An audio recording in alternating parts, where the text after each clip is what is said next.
Hi, everybody. We're going to dig down deeper in this scenario and talk about the challenges in actually going through the accommodation process, and then introduce a little bit about where the voc rehab expert can step in to help you. Sandra is a 42-year-old customer service representative, and she's been diagnosed with fibromyalgia, a chronic condition that causes pain and fatigue. Sanders has been working without any challenges, but her symptoms have worsened recently, and she's starting to have difficulty now sitting for extended periods of time and just in general meeting the productivity benchmarks required for her customer service role.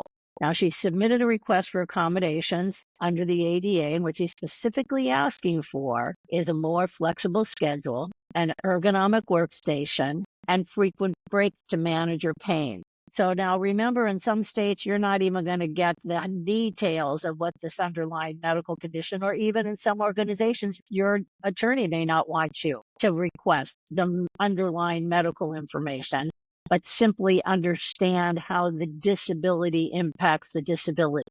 But irregardless of how you get the information, once you've been informed that an employee is requesting an accommodation or is requesting you modify their work environment in any way, shape, or form as a result of a requested medical condition, this is an ADA accommodation request. And nationally, if you have 15 or more employees, you're impacted by this. And that means if you've got 50, you're impacted. If you've got 20, you're impacted. If you have 16, you're impacted. Now, in some states like California, you have regulations that require you to comply with ADA type accommodations starting at 5. So know your state. And if you're interested, and for the holidays, we'll be happy to give you a Venn diagram by state. So just email us, email Maddie if you'd like one of our Venn diagrams. So we have one for Florida, we have one for Colorado, for example, and of course for California. And then we've got one for the United States. Also for the holidays, we'll be happy to send you one of our wheels if you'd like. These are just incredible little things for helping you determine leave times by weeks and days. So if you're interested in one of those, email us. We'd be happy to share that with you. Additionally, we have maps of the United States.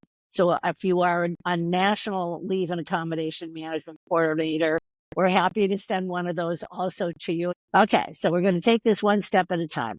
This is a mid-sized employer. They're a call center, and they've never had a request for an accommodation like this before. And they're really trying to determine how do they deal with creating an ergonomic workstation.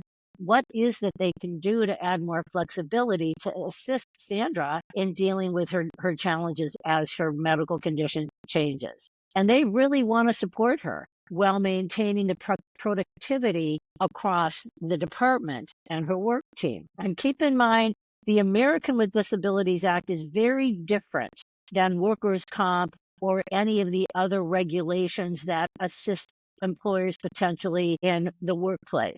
The American with Disabilities Act has a criteria that says if you are unable to perform all the essential functions of your job at a meets expectation level, you're not a qualified individual with a disability. And in fact, we don't need to accommodate you. Now, keep in mind, if you're pregnant, the Pregnancy Workers Fairness Act steps in.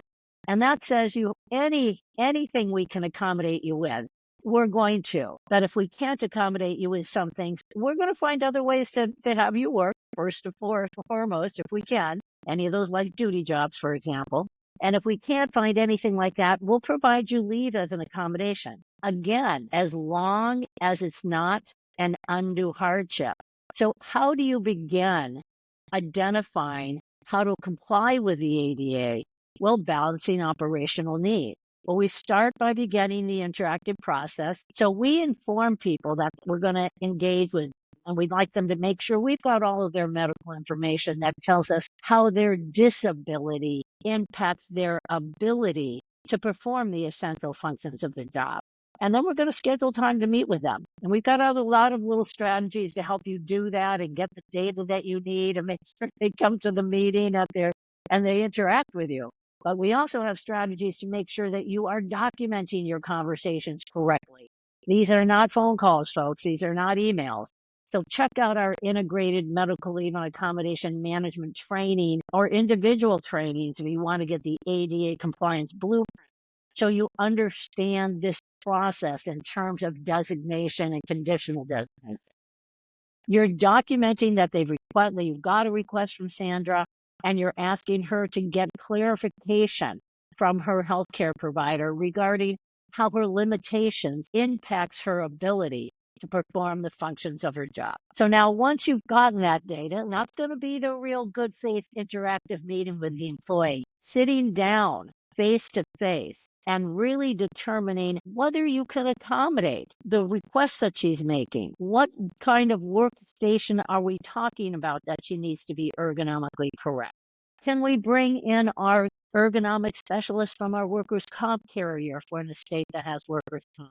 Do we have the understanding ourselves about the safety issues that might be impacting her? There are professionals that can be involved to make this process much, much easier for you as an HR manager. And if you are a standalone HR person, or your payroll who got pushed into HR, or you are somehow received this responsibility without the training of understanding how to implement an ADA interactive process, please take a look at our ADA accommodation blueprint. These are very, very expensive litigation if you are unable to understand how to implement them correctly. So how do we determine if we can accommodate Sandra? Well, she's asking for a flexible schedule. Okay, I don't know. She's a customer service rep. What is the importance of that start and end time of her schedule? All those scheduled breaks and lunches. How many other customer service reps are able to step in when she needs to walk away because she's impacted? These are very serious issues for the operations of the organization. How often does she need to take a break? Do we have enough other people in the department that could step in and help her? And again, these are very situational issues. These are very specific to the ADA. The questions that you ask are very specific to the ADA, but we want to get the right individuals involved if we need to discuss the challenges. Dealing with cognitive issues can be very challenging. Dealing with physical issues is a little bit easier. We may have a combination of both going on here, and our real focus is to ask the employee, how does your disability impact your ability? Let's get an ergonomic specialist to get that ergonomic workstation correct. Vocational rehabilitation experts, by the way, everybody, are the consultants in this area in terms of understanding how the disability impacts the ability and how you might mitigate that. However, you need to make sure they understand the ADA process. And we're working on really getting you a bank of voc rehab trained consultants who understand their role in ADA, which is very different than a voc rehab counselor, by the way. So what we're doing is we are looking at all the different ways we might make that alternative workstation effective for her. Maybe we're getting her a sit-stand desk instead of her challenges with sitting all the time.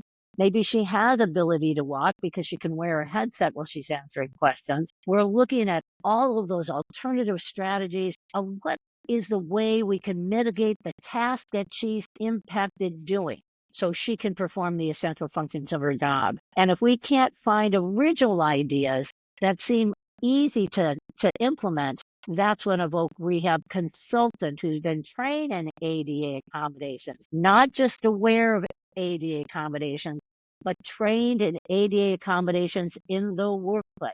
I do a lot of training nationally with voc rehab, and there is a clear misunderstanding of this role.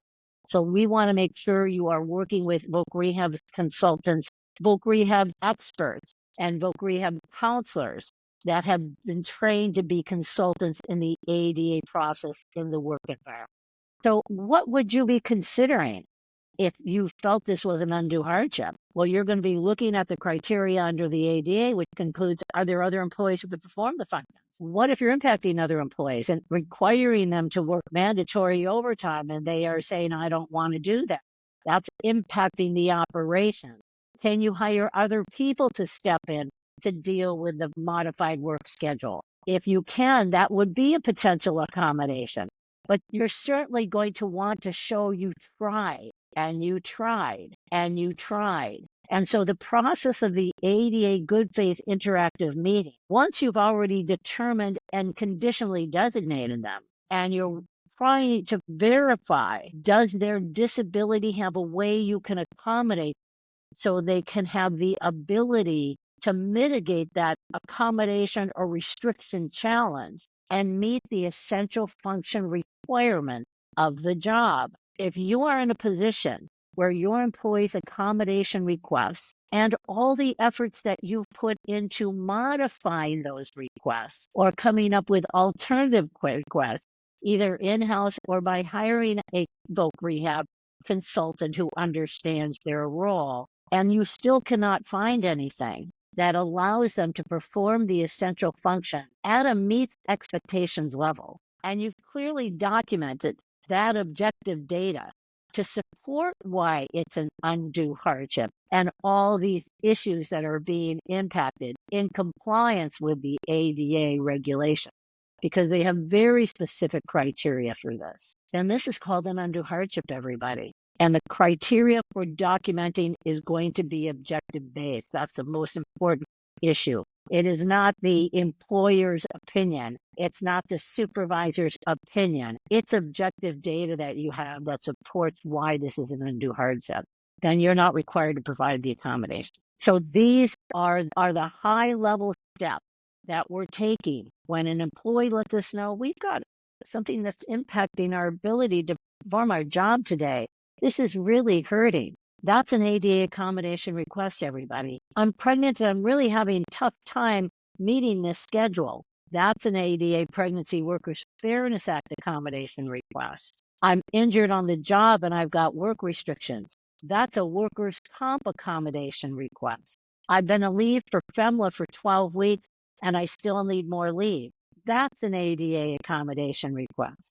So any of those scenarios, just at the highest level, require you to conditionally document, get that medical documentation confirming how their disability impacts their ability to perform the essential functions of the job, and keep carrying that until you get the data you need. And the way you do that is very, very specific under the ADA.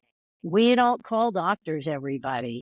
Just because you might be doing that under workers, you're not doing that under the American Disabilities Act. And you shouldn't be doing it under workers' comp, unless you've got a separate workers' comp department because you are self-insured and they're not sharing the data with you anyway, because the employee is providing that medical documentation, confirming for you how their restrictions impact their ability to perform their job. And just as a quick reminder, everybody, we're showing you how these regulations interact with each other. That's our area of specialty. That's what we make sure that we have resources for you to manage those issues with. How the ADA and the FMLA are different regulations. The Family Medical Leave Act, everybody, is a leave regulation, and the ADA is a work regulation. Let us help you. Happy holidays, everybody. And let's remember, we're going to give you a 25% discount on anything that you need from us till the beginning of the year. If you'd like a Venn diagram, we're happy to share that with you. Just tell us what states you're looking for. If you'd like a map of the United States, let us give you that gift, and email us and we'll be happy to send you. We just love these little time management wheels. They help you easily determine the amount of weeks and days they've taken or what they have. So thanks, everyone. Have a wonderful, wonderful season with your friends, with your family, with your community, and take a